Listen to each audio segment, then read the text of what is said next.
What's up, people? Today I will be reviewing a classic film to most people, Silence of the Lambs, and I got that coming up to you next.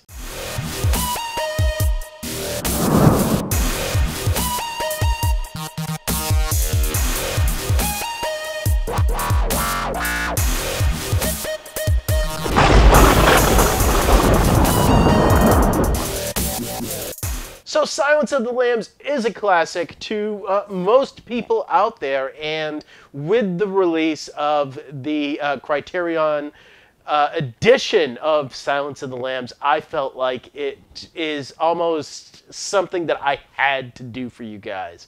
So here it goes, and this is my review of the 1991 film Silence of the Lambs. You know, this movie, I had a hard time actually coming up with things that I could tell you that you guys couldn't find any other place, just because of the fact that it is widely regarded as one of the best films out there today, you know? And Silence of the Lambs was directed by Jonathan Demme, and it stars Jodie Foster, Anthony Hopkins, and Scott Glenn. And the plot here is pretty simple, and that is just that Jodie Foster plays Clarice Starling, and she is in training to become an FBI agent. But her superior, Crawford, has recruited her to do an interview on Anthony Hopkins, or an assessment of Anthony Hopkins' Hannibal Lecter. And Hannibal the Cannibal is somebody that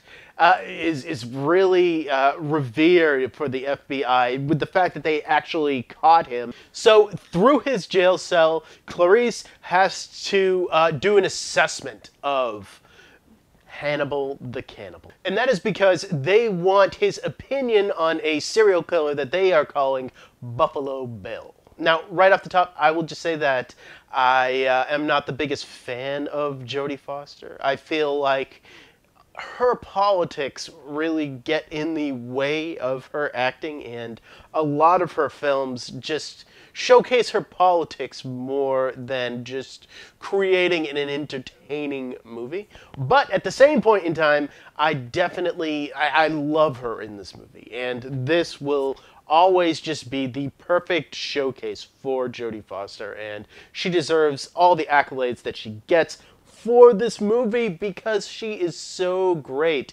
as Clarice Starling. You see, Clarice is a very different type of woman, you know?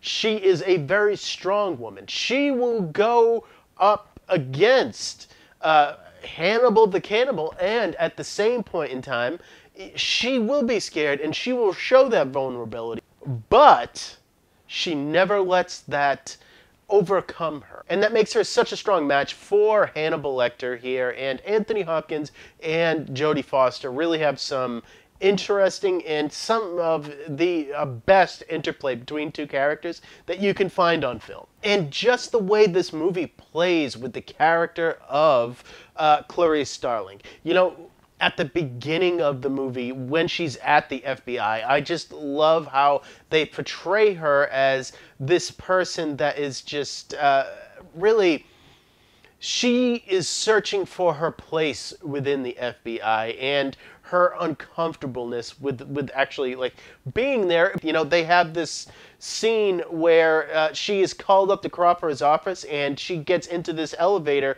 with a bunch of other FBI agents, and they just tower over her, and it is just this wide shot of these guys just towering over her as the elevator closes, and it's just something really subtle, but it's a good cue of how out of place she actually is in the FBI at the start of this movie. And the visual cues in this movie do not stop there, because we all know Anthony Hopkins is imposing as hell as this role. You know, he has built a whole career on this role.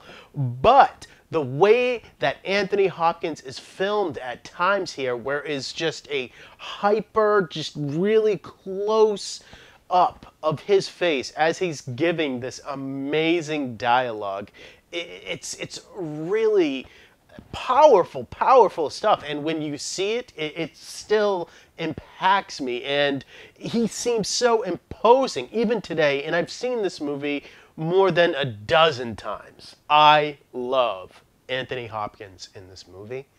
That is why I am an Anthony Hopkins fan even today. With the utter crap that he puts out sometimes, I'll always watch it. Yes, I have seen that latest Transformers movie, and that is because I wanted to see Anthony Hopkins in it. I love him in this movie, and yeah, that translates through the rest of his career. I genuinely enjoy Anthony Hopkins and just how frightening he is in this movie. Good Lord! The lines that he is given and the way that he delivers them, it's just a whole new level of acting that Anthony Hopkins does here. And, you know, without absolutely gushing on the guy, I will just say that I love him in this movie. Ted Tally's script is impeccable here, and I will just say that it is an amazing script that, quite frankly, is better than the book. And I just feel like, you know, when you incorporate this script with these lines, with these actors here, it creates a formula that cannot be beaten. These interplays with these actors, with these lines, are just, they just zing off the screen with just life and just dread. I love the interplay and these scenes with Anthony Hopkins and Jodie Foster through this glass at the beginning of the movie, and as the movie progresses, as Hannibal Lecter becomes more and more freed, it becomes even more and more frightening. This is an intense film, and this is also a really accurate police drama on top of that as well, just because of the fact that I happen to know that Jodie Foster actually went through real, like, FBI training for this movie, and it shows with the accuracy of the FBI portion and the investigation that that is used here, and the tactics.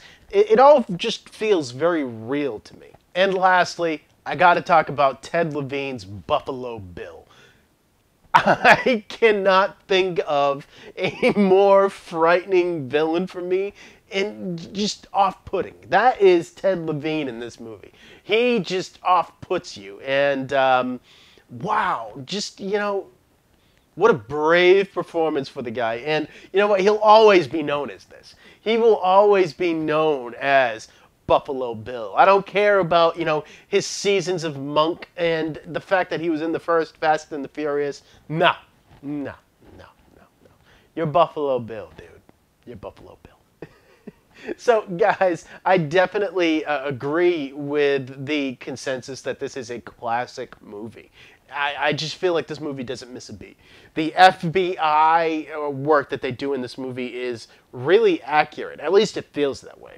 And the performances here are top-notch, excellent performances from some actors that I normally don't even like Jodie Foster.